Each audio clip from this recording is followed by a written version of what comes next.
This is Stalag-Luft 3.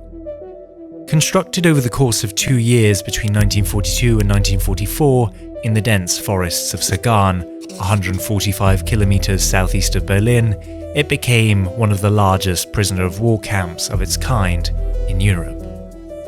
Designed specifically for the officers of Allied air crews shot down over Axis-occupied territories, this sprawling high-security complex, which comprised 5 separate compounds, would house between 10 to 12,000 prisoners at its peak.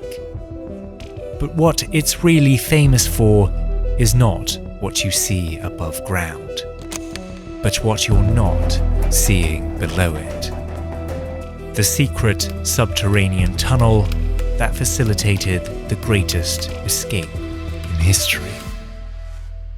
As far as prison camps were concerned, Stalag-Luft 3 was a relatively comfortable place to be holed up. Due to their status as officers, prisoners were afforded significant privileges over the average conscript. The northern compound, the site of the escape, boasted a well-stocked library, a swimming pool, a sports field, and a makeshift theatre which occasionally hosted movies and live music. The fact that the camp was operated by the Luftwaffe, the German Air Force, meant that there was also a degree of respect and camaraderie between captors and captives. Of course, such positives did little to dissuade prisoners from wanting to escape. They could never know how long they'd remain captive, how long the war would drag on, or what the outcome would be. To sit idly by and accept their imprisonment would be like consigning themselves to a limbo of uncertainty where they had no autonomy and no purpose. So they would make escaping their purpose. Not only did it give them something to occupy themselves and allow them to defy their captors, but it aligned with their sense of duty to the Allied war effort. Any escape attempt that forced the Germans to allocate more manpower and equipment to prevent a prison break or conduct a manhunt drew vital resources away from the Axis front lines and damaged their war machine. There was just one problem. The prison was said to be escape-proof. The compound was surrounded by a set of fences spaced 1.5 meters apart, their tops bristling with barbed wire. Between them lay even more. Even getting to the fences was difficult. If someone stepped over a nearby warning wire while approaching them, they'd be shot on sight. If by some miracle you were able to climb over or cut through them without disemboweling yourself, you'd have to cross another 30 or so meters of no man's land before you reached the sanctuary of the tree line. This was all the while hoping that the guards stationed in the camp's towers went spontaneously blind and became hard of hearing, because if you were spotted, there was nothing to shield you from the machine gun fire. Okay, so brute forcing an escape over the fence wouldn't work. Fine, just dig a tunnel. The Germans supposedly had that covered too. Every hut was built a few inches off the ground to make it harder for inmates to hide their digging beneath the buildings. In addition, the compound had been built on a sandy, silt-like soil that was extremely difficult to tunnel through without causing a collapse. Finally, sensitive microphones were placed underground all around the perimeter of the camp to detect the sound of tunneling. So how did they do it? How did the prisoners of Stalag-Luft 3 build not just any tunnel, but a tunnel that could bypass all of these security precautions? For this massive undertaking, the prisoners of the North Compound established one of the most sophisticated and organised escape industrial complexes ever conceived.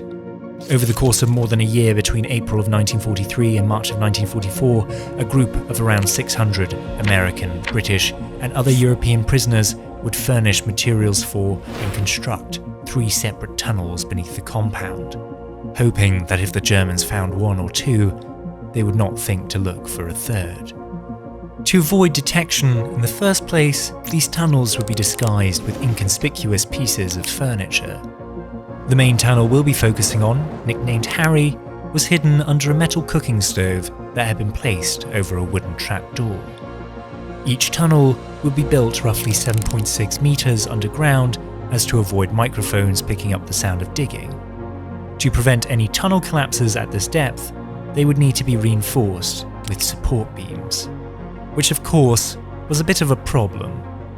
It was nearly impossible to smuggle materials into the camp, especially not on the scale required for tunnel construction. The solution to this was to get the Germans to unwittingly provide prisoners with the very materials needed for their escape. Items such as bedboards, chairs, tables, and benches would mysteriously disappear or be reported as defective.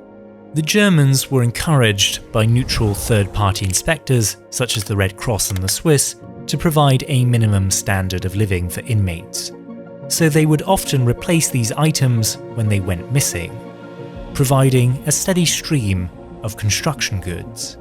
Naturally, the heavy rate of turnover for certain items was a point of confusion for the Stalag Luft administration.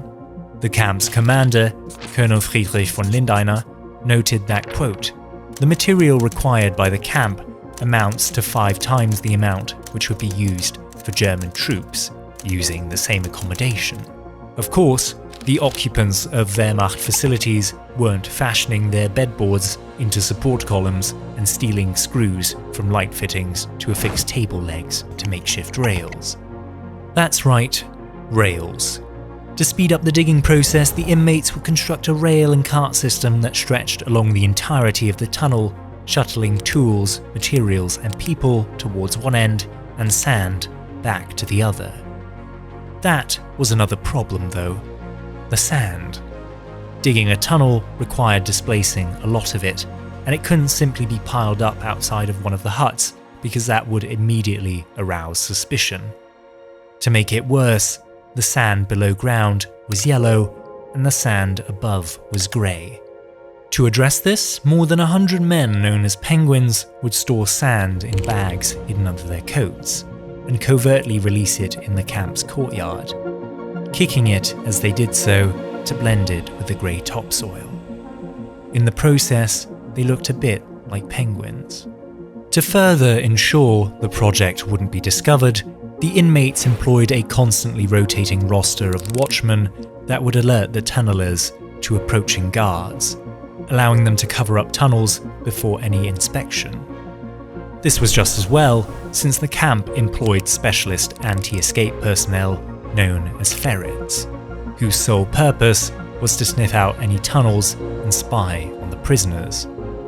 They were only ever one misstep away from discovery and utter failure. To punctuate that point, one of the 3 tunnels being worked on by the name of Tom was discovered by ferrets amidst heightened vigilance in September of 1943. Unfortunately, following this discovery, the American prisoners in the northern compound were relocated, as it was deemed that the Brits and the Yanks were getting along far too well with each other. After this incident, a decision was made to focus all efforts onto Tunnel Harry so that it might be ready for an escape attempt when the weather improved in the new year. In the meantime, a detachment of the involved inmates busied themselves with the creation of escape kits containing everything a prisoner would need once outside the compound. This included civilian clothes, compasses, forged identity papers, and maps. The materials required for the creation of these items were often procured by bartering with some of the more sympathetic camp personnel who might be convinced to part ways with some pens, papers, magnets, cloth and cash in exchange for some chocolate and coffee. After months of careful preparation, the tunnel, which had grown to a length of 111 meters, was deemed ready. The prisoners of Stalag Luft 3's northern compound would carry out their escape on the night of the 24th of March, 1944.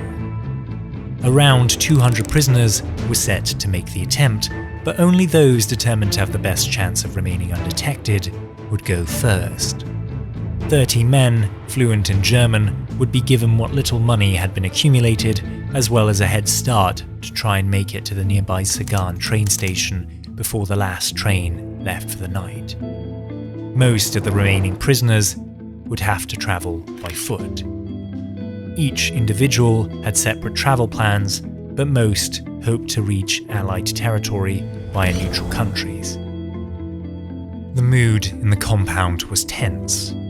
The movement of each guard was being tracked and relayed to the escape committee, and each man made his preparations for the long road ahead. At roughly 8:45 that evening, a number of prisoners took up positions at various points inside the tunnel. Lying in cramped conditions, they would pull escapees up along the rails. At around 9:30, one of the men began removing the boards obscuring the entrance to the escape shaft at the end of the tunnel. But they were waterlogged and jammed. It took until 10:15 to finally wrench them loose. This was a significant delay.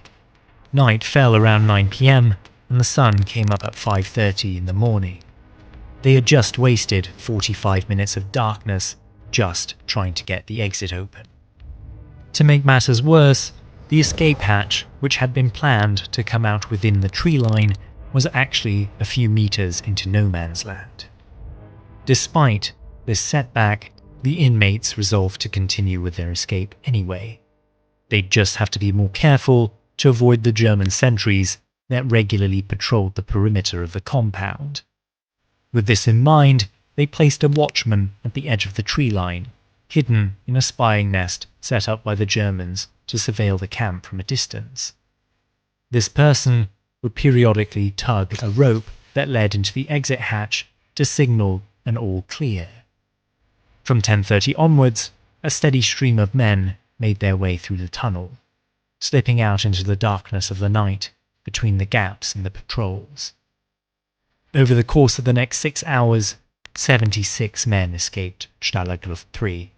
But at 4:55 a.m., just over half an hour before dawn's first light, disaster struck.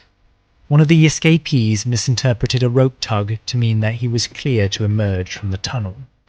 When he did, he came up right in front of one of the patrolling sentries, who after an initial shock collected himself, fired a warning shot, blew his whistle, and detained the man at gunpoint. The escape had been busted. Unfortunately, most of the men that had successfully escaped Stalag-Luft 3 that fateful evening would end up being captured, some even before they'd left the town of Sagan. A nationwide search involving 60 to 70,000 Wehrmacht troops and Gestapo personnel was launched, making it almost impossible to travel through Germany undetected. The tunnel's discovery had doomed them. Ultimately, only 3 of the 76 men would evade capture entirely. 2 Norwegians, who managed to sneak their way to neutral Sweden via Stettin, and 1 Dutchman, who linked up with resistance forces in the Netherlands before travelling discreetly to the Spanish border and then Gibraltar. The vast majority of the other escapees were not so lucky. Over the course of the next few months, they would virtually vanish off the face of the earth, only to turn up back in the town of Sagan in burial urns, as nothing more than ash. Until the end of the war, no one knew for sure what had happened to them. A Royal Air Force investigation conducted following Germany's surrender found that 50 of the 73 recaptured prisoners had been shot in roadside summary executions. That is to say, illegally. Interviews conducted with the Gestapo personnel present for these executions show that the escapees were informed that they were to be returned to Stalag-Luft 3. In transit, they would be invited to leave the car to, quote, relieve themselves at the side of the road.